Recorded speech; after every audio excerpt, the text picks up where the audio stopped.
Hello guys, magandang hapon sa inyo lahat. So ito pala yung yung isa pang ginawa ko na tinapay kanina umaga kasama na yung cheese bread natin. So tingnan niyo kung gaano ka lambot yung tinapay natin, kung gaano siya ka flexible, dapat kaya kalambot yung tinapay natin, guys. So hiwain lang natin siya, tingnan natin yung loob kasi meron tong palaman sa loob eh.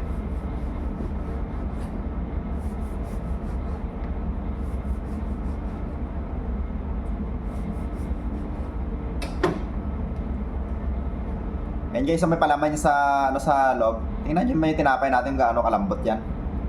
Oh. Nako, grabe, sobrang lambot. Ito guys, yung tinapay natin na to, kahit 5 araw pa to na hindi to masisira, tapos sa ganito pa rin yung texture nito, ganito pa rin siya kalambot. Yan dapat ganyan kalambot yung tinapay natin. Tingnan niyo, oh. Grabe, napakaganda. Saka tingnan niyo pag pinunit natin, ayan oh. Yan. Tingnan nyo naman yung tinapay natin kung gaano kaganda. Grabe. Yan yung sinasabi ko sa inyo guys. Pero yung ginagawa ko araw-araw, hindi na inaabot ng hindi na inaabot ng gabi. Mamaya, ngayong merienda, ubos na to.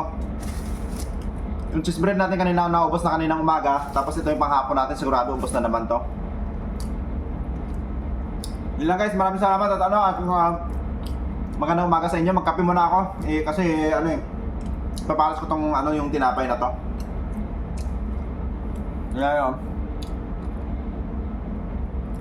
Yan. Ganyan kalambot yung tinapay natin guys.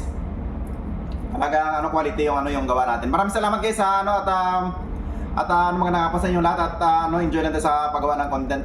Mamaya makipag-engage ako sa inyo pag hindi na tayo busy.